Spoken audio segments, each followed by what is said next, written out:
والصلاة والسلام على محمد الأمين وأعوذ بالله من الشيطان الرجيم بسم الله الرحمن الرحیم۔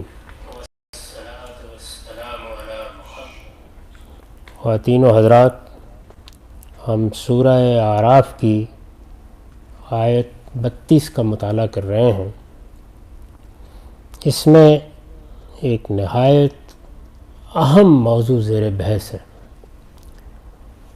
دنیا میں علمی طریقے سے مذاہب کا مطالعہ کیا جائے تو دو نوعیت کی چیزیں سامنے آتی ہیں، ایک صوفیانہ مذاہب اور دوسرے الہامی مذاہب کے بارے میں تو میں بار بار وضاحت کر چکا ہوں کہ وہ در حقیقت ایک ہی ہے، یعنی اللہ کا دین اسلام۔ قرآن مجید نے اس کو جگہ جگہ واضح کیا ہے کہ اللہ تعالیٰ نے کبھی کوئی دوسرا دین نازل نہیں کیا، ایک ہی دین ہے جس کی ابتدا سیدنا آدم علیہ السلام سے ہوئی اور تمام پیغمبروں نے اسی دین کو انسانوں تک پہنچایا ہے۔ اس کے مقابل میں صوفیانہ مذاہب کی تعبیریں تو بہت ہیں، لیکن اگر ان کے اندر اتر کر دیکھا جائے تو تین چیزیں ایسی ہیں جو ان میں بالکل مشترک ہیں۔ یعنی ایک یہ کہ ان سب مذاہب میں خدا کا تصور شخصی نہیں ہے، یہ وہی تصور ہے جو آپ کو فلاسفہ کے ہاں بھی ملتا ہے، یعنی خدا اس کائنات سے الگ کوئی ہستی نہیں ہے، بلکہ وہ ایسی ذات بہت تھی جس نے جب تعینات قبول کیے تو اس کا وجود در حقیقت یہی کائنات ہے۔ دوسری چیز جو ان سب میں ایک قدر مشترک کی حیثیت رکھتی ہے وہ یہ ہے کہ انسان کی تمام جد و جہد کا ہدف یہ ہونا چاہیے کہ وہ اس ذات میں جا کر مل جائے، اس ذات سے رجوع کرنا، اس کا بالآخر حصہ بن جانا، اس کی طرف صعود کرنا، یا دوسرے لفظوں میں یہ کہیے کہ تعینات کی دنیا سے بالا تر ہو کر اصل حقیقت میں اپنی حقیقت کو کھو دینا یا اس میں فنا ہو جانا، یہی ہدف ہے اور یہی نصب العین ہے۔ اور تیسری چیز یہ کہ اس کے لازمی نتیجے کے طور پر اس دنیا کو، اس دنیا کی چیزوں کو، اس کی زینتوں کو مایا کا جال سمجھنا چاہیے۔ یہ مادہ ہے، یہ تجلیات کے آخر میں پڑی ہوئی ظلمت ہے، اس ظلمت سے اپنے آپ کو نکالنا ہے۔ لہٰذا تمام صوفیانہ مذاہب میں یہ چیز لازمی طور پر مانی جاتی ہے کہ ہمیں اس مادی دنیا کی ضرورتوں کو اس درجے میں کم کر لینا ہے کہ بس بسد رمق جس سے جی سکیں، اس سے آگے اس سے کوئی فائدہ اٹھانا یہ کسی طرح جائز نہیں ہے۔ اب اگر آپ دنیا کے تمام معاملات کو ایک جانب رکھیں اور اس نقطہ نظر کو دوسری جانب رکھیں تو سادہ لفظوں میں یہ تعبیر ہو سکتی ہے کہ صوفیانہ مذاہب تو اس پر اصرار کریں گے کہ اس مادی دنیا بہت بڑی چیز ہے، ضروریات کے معاملے میں بھی انسان کو اس جگہ تک آ جانا چاہیے جہاں بس زندگی گزارنے کے لیے یا زندگی بچانے کے لیے کچھ کھانے کی ضرورت ہوتی ہے، یا چلیے کہہ لیجئے کہ سطر پوشی کے لیے کوئی دو دجیوں کی ضرورت پڑ گئی، اصل زندگی رہبانیت ہی کی زندگی ہے۔ تو صوفیانہ مذاہب کی اس تعبیر کے مقابل میں جو اللہ تعالیٰ کا دین ہے، یا آپ اس تعدد کے اعتبار سے جو فرقہ بندی نے پیدا کر دیے ہیں جن کو الہامی مذاہب کہتے ہیں، ان میں ان تینوں چیزوں کے بالکل برخلاف تصور پیش کیا گیا ہے۔ یہی وہ بات ہے جس کی بنا پر میں نے ایک زمانے میں یہ کہا تھا کہ یہ دونوں متوازی دین ہیں۔ اس میں بھی تین ہی چیزیں بنیادی حیثیت رکھتی ہیں، یعنی یہ بات کہ مجھے اس پروردگار کو ماننا ہے جو اس کائنات سے ماورا ہے، حی ہے، قیوم ہے، زندہ ہے، میرے ساتھ اس کا براہ راست تعلق ہے، وہ ایک ہستی اور ایک ذات ہے، اس کا امتداد یا اس کی تجسیم یا اس کا جسدی ظہور یہ کائنات نہیں ہے، کائنات اس کی محض ایک مخلوق ہے۔ دوسرے یہ کہ مجھے ایک دن اس کے حضور میں پیش ہونا ہے، اس سے میری ملاقات ہونی ہے، نہ کہ اس سے وصال ہونا ہے یا اس میں جا کر مجھے مل جانا ہے۔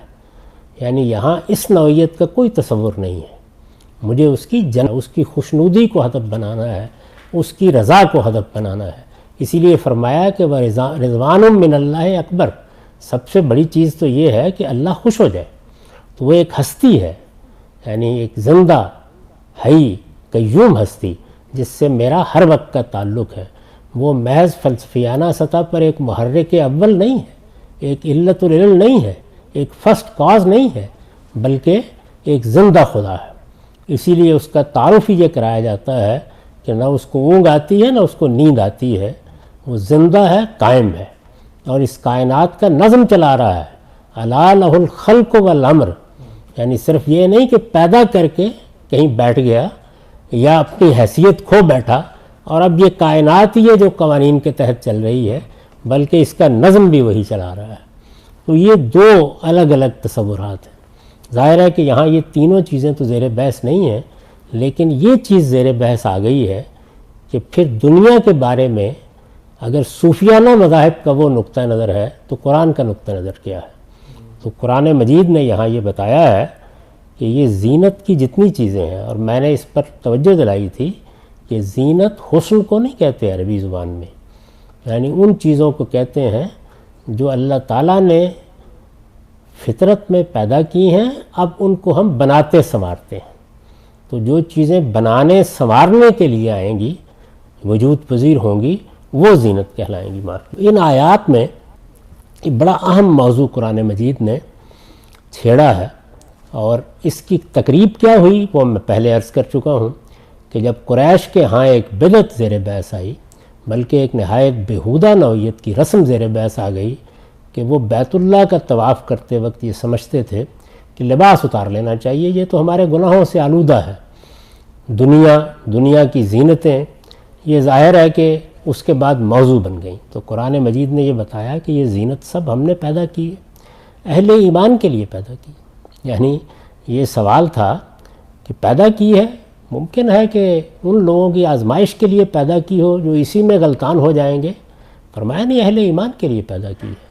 اگر وہ اعتدال کی زندگی اختیار کریں، کھائیں پئیں، دنیا کی چیزوں کو استعمال کریں، لیکن اسراف نہ کریں، تو اللہ تعالیٰ کا مطالبہ یہ نہیں ہے کہ وہ دنیا میں زینت کی چیزوں کو چھوڑ دیں۔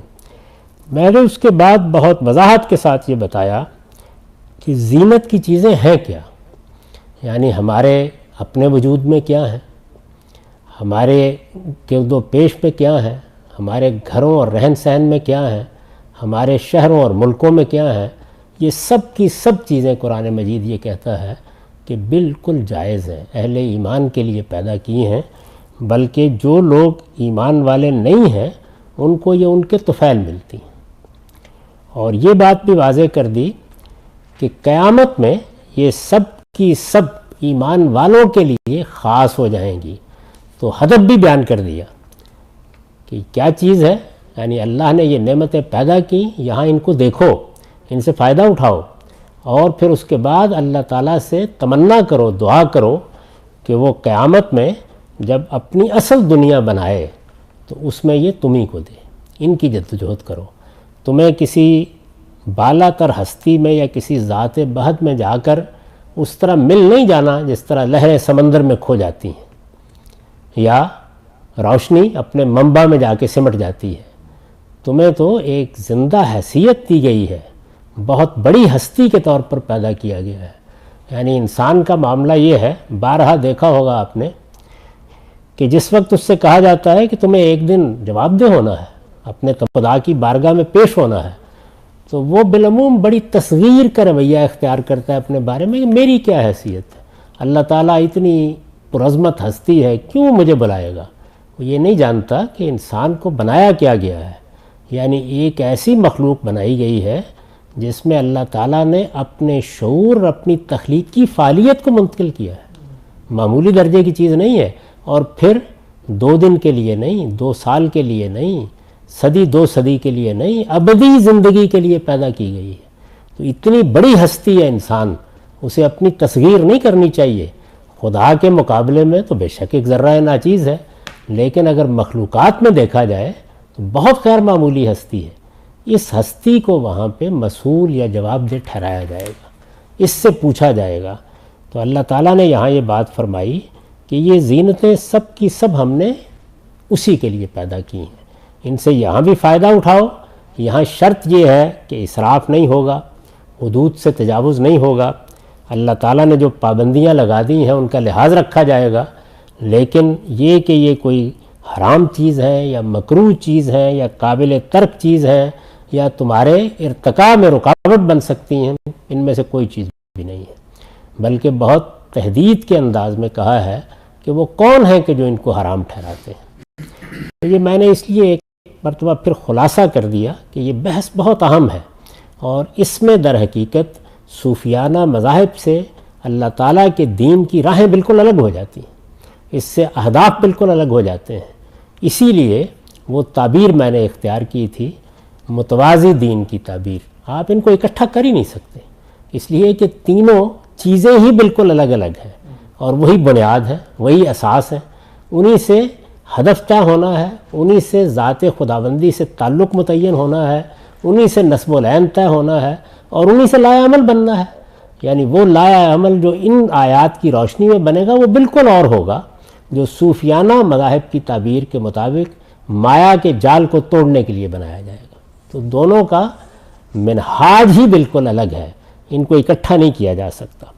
یہ پوری بات واضح کر دینے کے بعد آخر میں جو بات میں نے لکھی تھی اس کو بھی میں دہرا رہا ہوں تاکہ اس کا ربط پوری طرح قائم رہے، کہ یہ جو فکریں ہیں ان فکروں میں مقابل کے الفاظ عربیت کے اسلوب پر حذف کر دیے گئے ہیں، ہم نے ترجمے میں انہیں کھول دیا ہے۔ یعنی اس میں اگر آپ اوپر دیکھیں گے تو ایک جملہ ہے، اس جملے کے مقابل کا جملہ قرآن مجید کا یہ عام اسلوب ہے، جس زبان میں وہ نازل ہوا ہے وہ حذف ہو جاتے ہیں، omit ہو جاتے ہیں۔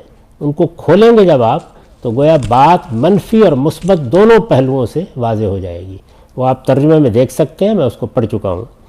اس سے مزید وضاحت ہو گئی ہے کہ اللہ کی نعمتوں سے فائدہ اٹھانا نہ ایمان کے منافی ہے، نہ دینداری کے، نہ تقویٰ کے، یعنی ان میں سے کسی چیز کے بھی برعکس نہیں ہے۔ اللہ نے تو یہ چیزیں پیدا ہی اہل ایمان کے لیے کی ہیں، لہٰذا اصلاً انہی کا حق ہے۔ اس کے منکروں کو، یعنی اللہ کے منکروں کو، تو یہ ان کے طفیل اور اس مہلت کی وجہ سے ملتی ہیں جو دنیا کی آزمائش کے لیے انہیں دی گئی ہے۔ یعنی قیامت میں یہ مہلت ختم ہو جائے گی تو وہ ان چیزوں سے بھی محروم کر دیے جائیں گے۔ یہاں یہ مہلت موجود ہے تو اس کی وجہ سے، یعنی آزمائش کے لیے دی گئی ہیں تاکہ یہ جانا جائے کہ وہ انہی میں غلطان ہو کے رہ جاتے ہیں یا اللہ کے دین کو مانتے، اس کا اقرار کرتے، اس پر ایمان لاتے اور پھر اللہ کے اذن سے ان نعمتوں سے فائدہ اٹھاتے ہیں۔ چنانچہ آخرت میں یہ تمام تر اہل ایمان کے لیے خاص ہوں گی، منکروں کے لیے ان میں کوئی حصہ نہیں ہوگا، وہ ہمیشہ کے لیے ان سے محروم کر دیے جائیں گے۔ اس پر پھر میں نے تبصرہ کیا تھا کہ قرآن کا یہ اعلان اگر غور کیجئے تو ایک حیرت انگیز اعلان ہے۔ یعنی جو مذہبی تصورات ہمارے ہاں بنتے ہیں، اور چونکہ صوفیانہ مذاہب کے زیر اثر ہمارے ہاں بھی تصوف کے نام سے دین کی ایک تعبیر رائج ہو چکی ہے، اس میں بھی وہ ساری چیزیں اصل بن گئی ہیں، بلکہ خواص کا مذہب وہی چیزیں قرار پاتی ہیں۔ امام غزالی سے لے کر اب تک اصل ہدف وہی ہے۔ تو قرآن کا یہ اعلان اگر غور کیجئے تو اس کے بالکل برخلاف ایک حیرت انگیز اعلان ہے، عام مذہبی تصورات اور صوفیانہ مذاہب کی تعلیمات کے برخلاف۔ یعنی عام مذہبی تصورات جو بالعموم لوگوں کے بن جاتے ہیں کہ بھئی یہ کیا ہے، دنیا ہے، اس میں کیوں آپ پڑے ہوئے ہیں، تو دنیا کو بھرپور طریقے سے بسر کرنا، اللہ کی نعمتوں کو تلاش کرنا، ان کو استعمال کرنا، اعتدال کے ساتھ انہیں زندگی کا حصہ بنانا، اس دنیا میں تہذیب کو وجود پذیر کرنا، جو خزانے اللہ تعالیٰ نے زمین میں چھپا رکھے ہیں ان کو تلاش کرنا، ان میں سے کوئی چیز بھی اس دین میں ممنوع نہیں ہے۔ بس ممنوع کیا ہے کہ آپ اسراف کو اختیار نہیں کریں گے، تکبر اختیار نہیں کریں گے، اخلاقی حدود کا لحاظ رکھیں گے، اور اپنے اس ہدف اور نصب العین کو کبھی فراموش نہیں کریں گے کہ اللہ کی خوشنودی حاصل کرنی ہے اور جنت کی نعمتیں حاصل کرنی ہے۔ یہ جو ہدف بنایا گیا ہے اس کو پیش نظر رکھیں گے۔ عام مذہبی تصورات اور صوفیانہ مذاہب کی تعلیمات کے برخلاف قرآن دینی زندگی کا ایک بالکل ہی دوسرا تصور پیش کرتا ہے۔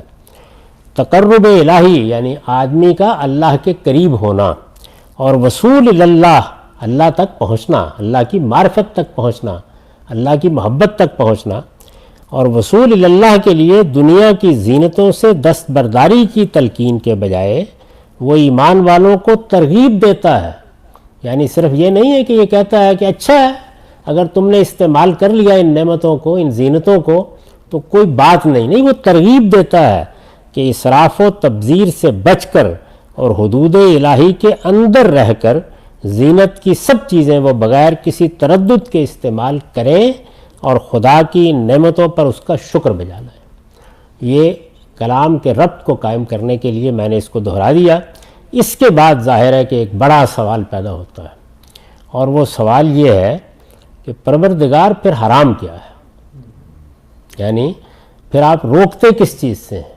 اگر یہ سب چیزیں، اب ظاہر ہے کہ اس میں آپ غور کر کے دیکھیے، میں نے یہ گنوا دیا ہے کہ لباس ہیں، زیورات ہیں، پردے، صوفے، قالین، غالیچے، تماثیل، تصویریں، گھر کا فرنیچر، اسی طرح سے غنا، موسیقی، شاعری، یہ سب چیزیں اگر جائز ہیں، تمام فنون لطیفہ اگر جائز ہیں، اس لیے کہ وہ سب کے سب زینت ہیں، اس کے سوا کچھ نہیں ہے، وہ زینت ہی کے تحت اللہ تعالیٰ نے پیدا کیے ہیں، اور انسان میں حصے جمالیات رکھی ہے جس کا ظہور اس صورت میں ہوتا ہے، اور پھر وہ چیزیں کہیں منہ قلم سے وجود میں آتی ہیں، کہیں لفظوں کی ترتیب سے وجود میں آتی ہیں، کہیں آواز کے زیر و بم سے وجود میں آتی ہیں، اور اسی طرح آپ کے گھر، آپ کے شہر، آپ جانتے ہیں کہ بڑے بڑے شہر ہیں، عمارتیں بنائی جاتی ہیں، دفاتر بنائے جاتے ہیں، اسی طرح سے پل، اور اسی طرح سے سڑکیں، اور 10,000 چیزیں۔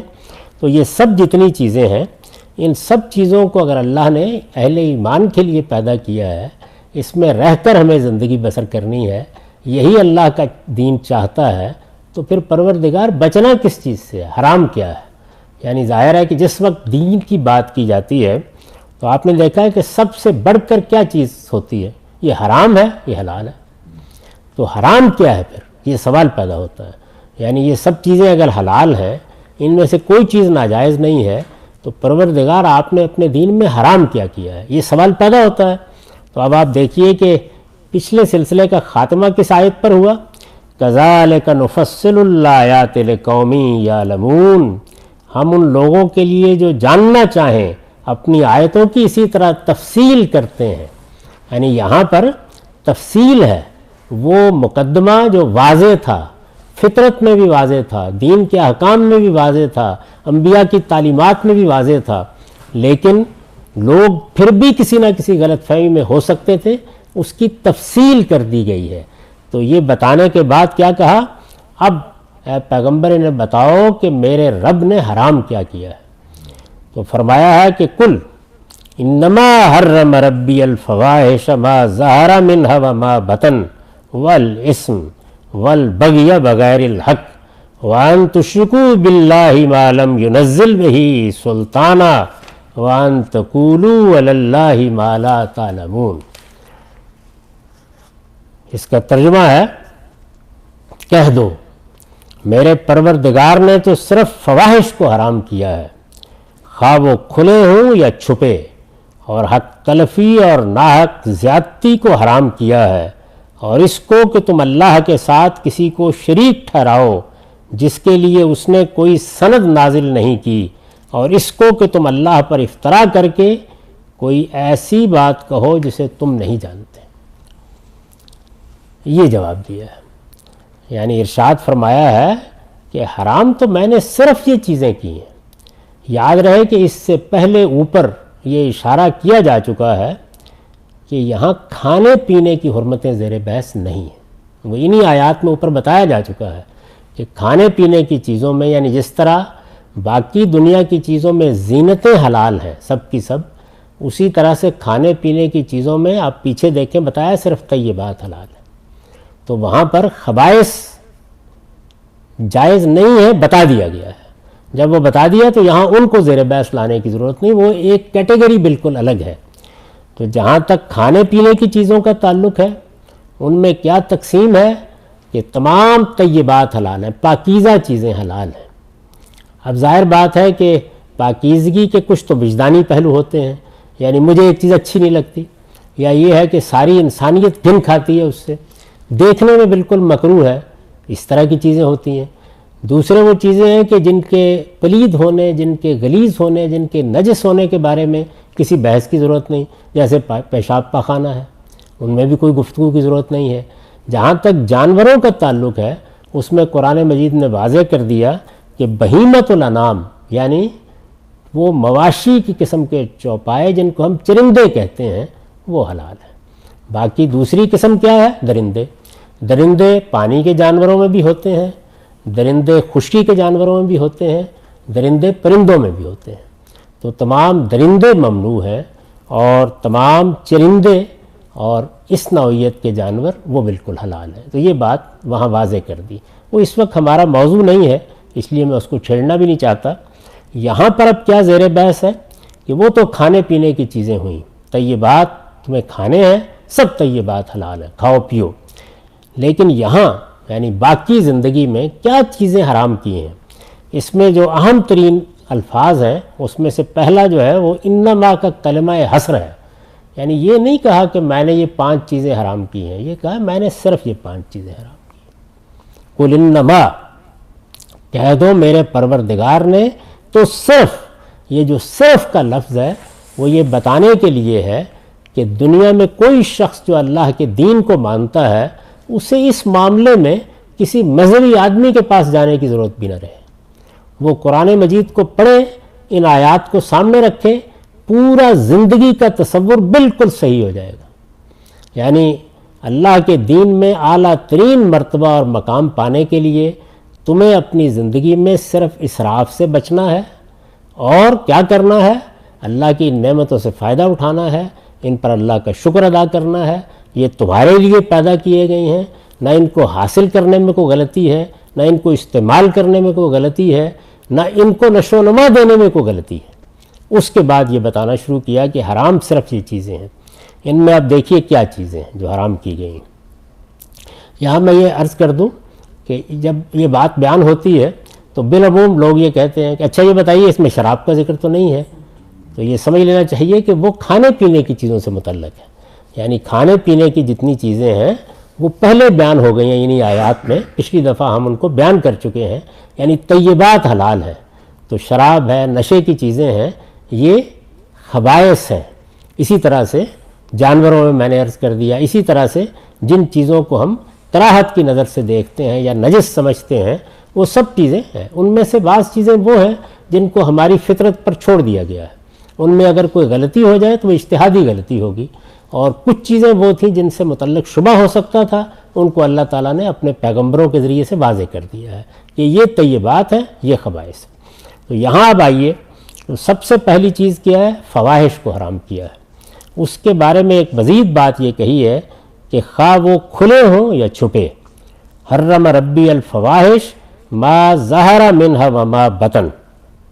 اس پر میں نے لکھا ہے یعنی بدکاری علانیہ کی جائے یا چھپ کر. فاحشہ کی جمع ہے فواحش. جنس کے معاملے میں ظاہر ہے یہ انسان کی ایک جبلت ہے، اور یہ بھی اللہ کی نعمتوں میں سے ایک نعمت ہے، لیکن اس سے اللہ تعالیٰ نے ایک پابندی کے ساتھ استفادے کی اجازت دی ہے. تو وہ پابندی کیا ہے کہ آپ اپنی بیویوں سے تعلق قائم کریں گے. ان کے علاوہ اگر یہ تعلق کسی اور سے قائم کیا جائے، اپنی ذات کی حد تک کوئی چیز محدود رہے، وہ زیر بحث نہیں ہے. لیکن اگر کسی اور سے تعلق پیدا کیا جائے گا، خواہ وہ کوئی مرد ہے، خواہ وہ کوئی عورت ہے، خواہ وہ کوئی جانور ہے، یہ بدکاری یا فاحشہ کہلاتی ہے عربی زبان میں. یعنی بدکاری علانیہ کی جائے یا چھپ کر، ہر حال میں حرام ہے. علانیہ کی مثال کیا ہے؟ اس کو قرآن مجید نے دوسری جگہ بیان کیا ہے مصافحین اور مصافحات کے لفظ سے. یعنی کعبہ گری شروع ہو جائے، سیدھے طریقے سے جھنڈا لگا کے بیٹھ جائیں کہ یہ بدکاری ہوگی. اب نہ کرنے والی چھپائے نہ کرنے والا چھپائے، تو یہ علانیہ بدکاری ہے. تو اس کو بیان کیا ما ظہر منہا، اور خواہ چھپ کر کی جائے. اس کو بھی قرآن نے دوسری جگہ بیان کیا ہے متخذی اخدان میں یا متخذات اخدان میں، یعنی یاری آشنائی، تعلق پیدا کر لیا. یہ تو نہیں ہے کہ سوسائٹی میں اعلان کیا گیا ہے کہ یہ کوئی کعبہ گری کا پیشہ ہو رہا ہے، لیکن تعلقات ہیں، دنیا نہیں جانتی، تو وہ چھپی ہوئی ہے. لوگوں سے چھپا کر بدکاری کی جائے، دونوں کا احاطہ کر دیا.